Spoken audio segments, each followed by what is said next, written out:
And hello guys, so this is our seventh meeting. It's on cross and multicultural understanding for the seventh meeting. It's about non-verbal communication. Sorry, my voice is not really good because I'm sick right now. So let's move on to the next slide. Mm,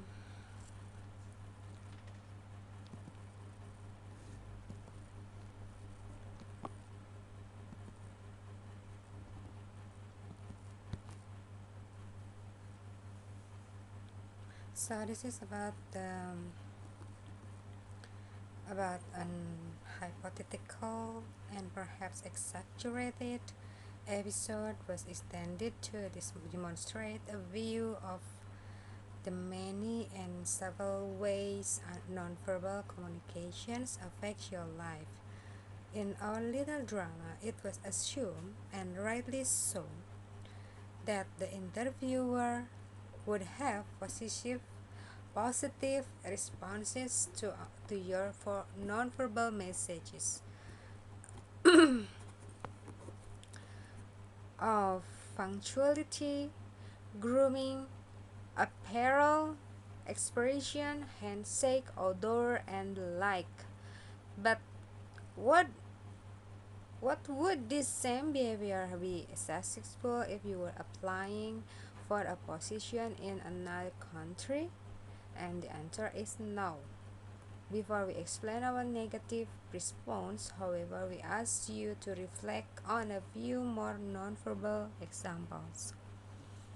Early in the Iraq conflict, as American troops drove through the street of Baghdad, they believed they were being greeted by throngs of people who were happy to see them. And they observed there were hundreds of children lining the street, giving them the thumbs up sign. However, as Woodward points out, the Americans did not realize that in Iraq, the thumbs up meant the equivalent of the American middle finger salute. So the Baghdad give like this, and then it means the same as like this. And the same middle finger used in Dubai would get you deported. Misinterpreting the nonverbal action of people of different cultures is commonplace. In Mexico, it is not unusual to see both men and women greet each other by hugging in public. Arab men often greet by kissing on both cheeks, and in Japan, men and women greet by exchanging bow. Take a bow. And recall that you greeted the interviewer with a simple handshake. In Thailand, the signal another person to come near, one wags their fingers back and forth with the palm down. The interviewer sends you a beckoning message with her palm facing up. In Vietnam, that same motion is reserved for someone attempting to summon a dog. In Italy and in various Arab countries, it is not uncommon for people to be 30 minutes tardy for the appointment, and there you were making sure you were on time for your interview. All the examples over in the last few paragraphs were presented for two reasons. First, we hope to arouse your interest in the subject of nonverbal communication. Second, we want to demonstrate that although much of nonverbal communication is universal, many nonverbal actions are shaped by culture. What might be a clear message in one culture could well produce confusion in another. This potential of misinterpretation is at the core of this chapter. Okay, so to appreciate fully the significance of nonverbal communication to human interactions. Reflect for a moment of the country's times.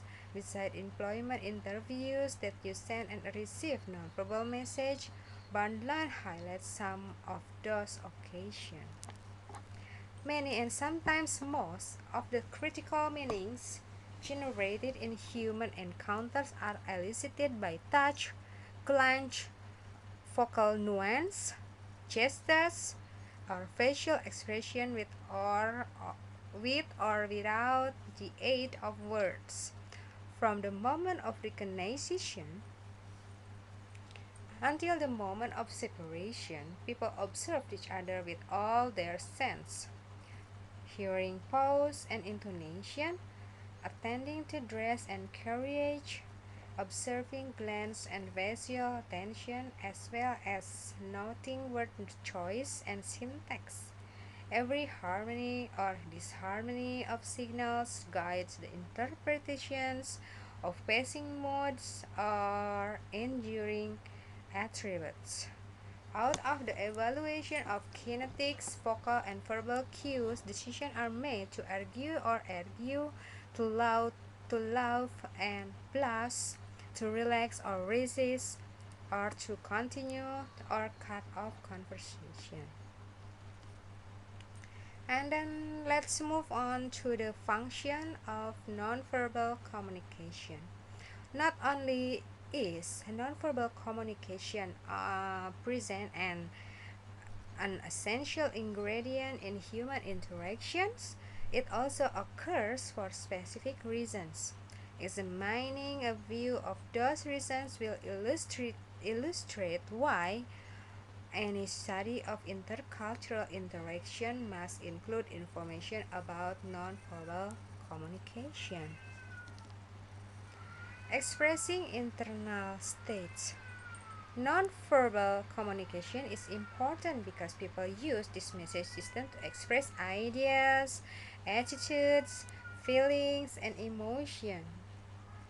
As Guerrero and Floyd points out, nonverbal communication is the predominant means of conveying meaning from person to person. Consciously and unconsciously, oh my god, my eyes are sore.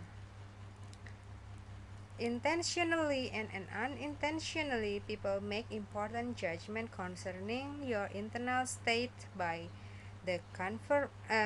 non-verbal message you generate. If you see someone with a clenched fist and in hospitable expression, you do not need words to tell you that the person is not happy. If you hear someone's voice quaver and witness their hands tremble, you may infer that the person is fearful or anxious, despite what might be said. If someone smiles as you approach them, you feel far more at ease than if they were scowling. So, be it fear, joy, anger, or sadness, your posture, face, and eyes can convey your feelings without you ever uttering a word. Okay, so this is what we call as body language. So, for this reason, most people rely heavily on what they perceive through their eyes. In fact, research indicates that you will usually believe nonverbal message instead of verbal message when the two contradict. Okay, this is part 1. I'm gonna continue in part 2.